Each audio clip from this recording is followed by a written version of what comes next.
Assalamualaikum warahmatullahi wabarakatuh.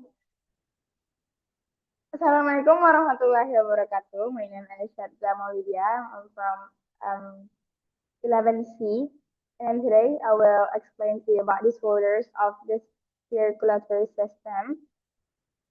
And yeah, let's start. Uh, jadi pertama, penyakit-penyakit yang ada di sistem peredaran darah kita yang paling kita sering dengar itu adalah anemia. Jadi anemia ini adalah keadaan saat jumlah sel darah merah atau jumlah hemoglobin dalam sel darah merah ini berada di bawah normal. Dan juga beberapa anemia ini ada terbagi beberapa bagian. Nah, yang pertama itu ada namanya anemia perniciosa. Nah, ini disebabkan oleh ketidakmampuan menyerap vitamin B12. Lalu juga ada anemia gizi yang disebabkan kekurangan zat besi dalam makanan. Terus ketiga ada anemia aplastik. Nah, kalau anemia aplastik ini terjadi karena sel punca di sumsum tulang mengalami kerusakan. Selanjutnya ada penyakit hemofilia.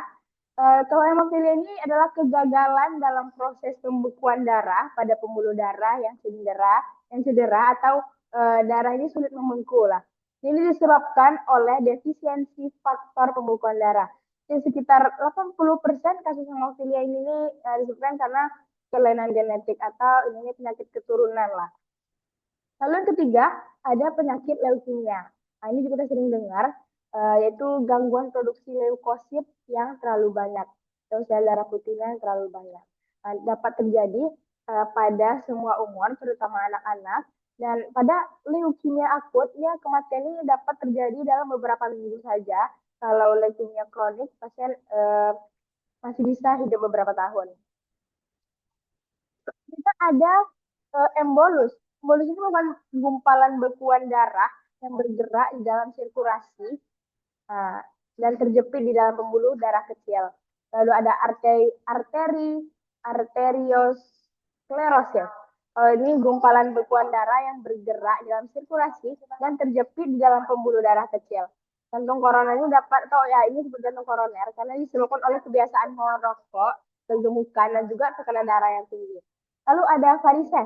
Varises ini pelebaran pembuluh darah vena yang bisa terjadi pada anggota tubuh bagian bawah, misalnya betis, disebabkan oleh menurunnya elastisitas pembuluh vena akibat terlalu lama berdiri atau memakai sepatu hak tinggi. Lalu selanjutnya ada penyakit siklemia. Ini penyakit genetik juga yang akibat mutasi gen yang menyebabkan sel darah merah ini memiliki hemoglobin abnormal sehingga kekurangan jumlah oksigen dan bentuk seperti bulan sabit yang mudah rapuh dan juga pecah. Lalu ada talasemia. Ini penyakit keturunan juga yang terjadi akibat kelainan sel darah merah. Sel darah merah ini berbentuk zat normal, cepat rusak, kekurangan oksigen, dan berumur lebih pendek dari sel darah normalnya. Dan penderita ini memerlukan transfusi darah secara berulang-ulang seumur hidup. Lalu juga ada hipertensi. Hipertensi ini adalah tekanan darah arteri yang meningkat di atas normal, misalnya di atas 140/99 mm Hg.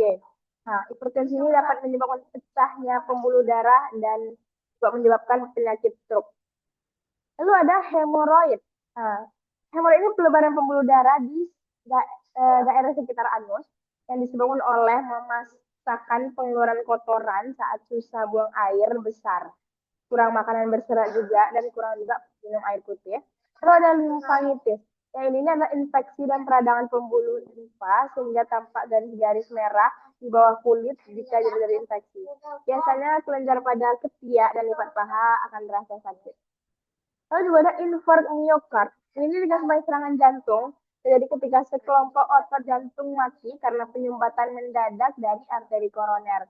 Hal ini biasanya disertai dengan nyeri dada luar biasa dan sejumlah kerusakan jantung.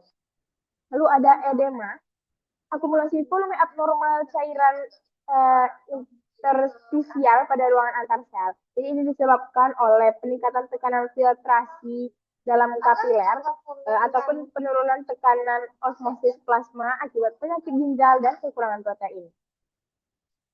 Selanjutnya ada hipotensi. Ini adalah tekanan darah arteri menurun hingga di bawah normal, misalnya kurang dari 90 sampai 60 mmHg. Penyebabnya ini adalah karena misalnya kehamilan, berbaring terlalu lama, konsumsi obat pelangsing yang berlebihan, dan dehidrasi. Dan ini bisa diatasi dengan teknologi elektrokardiografi atau juga teknologi laser dan obat-obatan dengan teknologi oros. Lalu ada arteriosklerosis. Nah, ini penyakit degeneratif arteri yang menyebabkan sumbatan bertahap sehingga mengurangi aliran darah.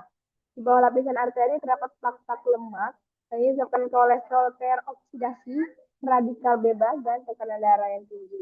Ini dapat diobati dengan biodaptor, juga obat-obatan, dan penanganan medis lainnya. Selanjutnya ada trombus. Trombus.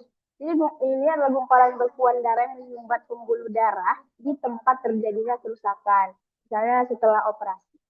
Dan dapat diobati dengan obat profoliotik, antikoagulan, terapi antiplatelet, kateterisasi, dan filter vena cava.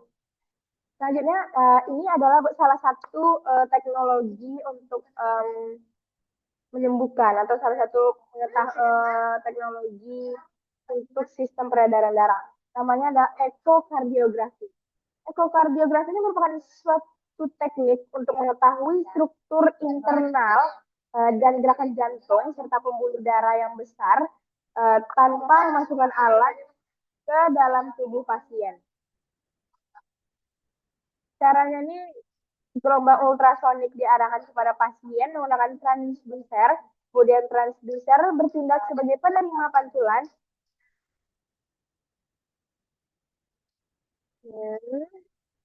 Pantulan balik gelombang ultrasonik untuk membentuk bayangan gambaran yang dibentuk oleh pantulan dipindahkan ke layar yang dapat dinampilkan gambaran bagian dalam jantung, ukuran dan gerakan dinding ventrikel, anatomi dan gerakan katup jantung, aliran darah, dan ada gumpalan darah dan tumor jantung. Sekian dari saya, Sadra Maulidya, terima kasih.